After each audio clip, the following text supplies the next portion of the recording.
মৃত ব্যক্তির জন্য 4 দিন ও 40 দিন পর সমাজের সবাইকে দাওয়াত করে খাওয়ানোটা সওয়াবের কাজ কি? মৃত ব্যক্তির পাশে বসে কোরআন মাজিদ পড়া ও খতম দেওয়া কি সওয়াবের কাজ?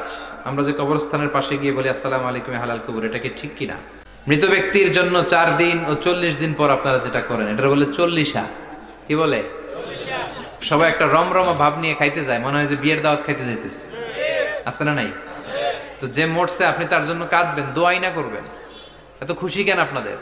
আপনি খাওয়ান, খাওয়াতে দোষ নাই। আপনি মাইয়াতের রূহের মাগফিরাতের জন্য খাওয়ালে মৃত ব্যক্তির গুনাহ আল্লাহ মাফ করবে, সেটা ঠিক আছে, কিন্তু খাওয়াবেন মিসকিনদেরকে, ইয়াতীমদেরকে, তারা বেশি হকদার। এখন দেখা যায় 40 মিসকিনদের জায়গা কম, এলাকার পয়সাওয়ালা লোকেরা এসে লাইনে বসে থাকে। আমি দেখেছি যেটা, কিন্তু দরকার ছিল আমার আব্বা মারা গেছে, এই এতিমখানায় আমি একটা গরু দিয়ে দিলাম, ওরা সারা বছর খেতে পায় না, ওরা খাবে, খেয়ে আমার আব্বার জন্য দোয়া করবে, ঠিক কিনা?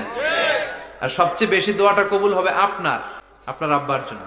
আপনি যাকে দোয়া করানোর জন্য আনলেন উনি কি আপনার আব্বার জন্য কাঁদবে? আর কাঁদলেও এই কান্নাতে আন্তরিকতা কতটুকু এটা প্রশ্নবিদ্ধ, কারণ উনি আমার বাপের লেগে কান্দে, আমারই চোখ দিয়ে পানি বের হয় না আমার বাপের লেগে। ঘটনাটা এরকম, তাই না? আপনার বাবার জন্য আপনি কাঁদবেন, ভাড়া করে কাউরে এনে কান্না করানোর দরকার নাই। রব্বির হামহুমা কামা রব্বায়ানি সাগীরা, আপনি দোয়া করবেন। ইসলামকে আমাদের মানতে হবে ঠিক তেমন বিশ্বনবী শিখিয়ে গিয়েছে যেন। বিশ্বনবীর জীবদ্দশায় বিশ্বনবী ওনার প্রথম প্রিয়তমা স্ত্রীকে হারালেন, নাম কি? খাদিজা।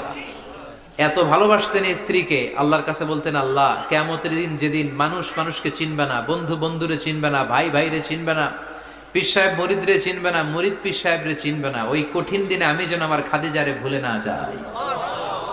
খাদিজাকে কবর দিয়ে বিশ্বনবী দাঁড়িয়ে রইলেন, দাফন দিয়ে দোয়া করলেন, কাঁদলেন, সবাই চলে যায়, বিশ্বনবী যায় না।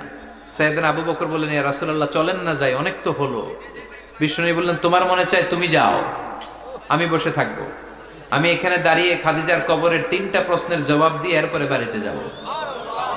সাইয়েদনা জিবরাইল এসে বললেন, ইয়া রাসূলুল্লাহ খাদিজার প্রশ্নের জবাব নিয়ে আপনার টেনশন করার দরকার নাই, আপনার কোনো টেনশন নাই, খাদিজার কবরের প্রশ্নের জবাব আরশের উপর থেকে আল্লাহ নিজেই দিয়ে দিবে।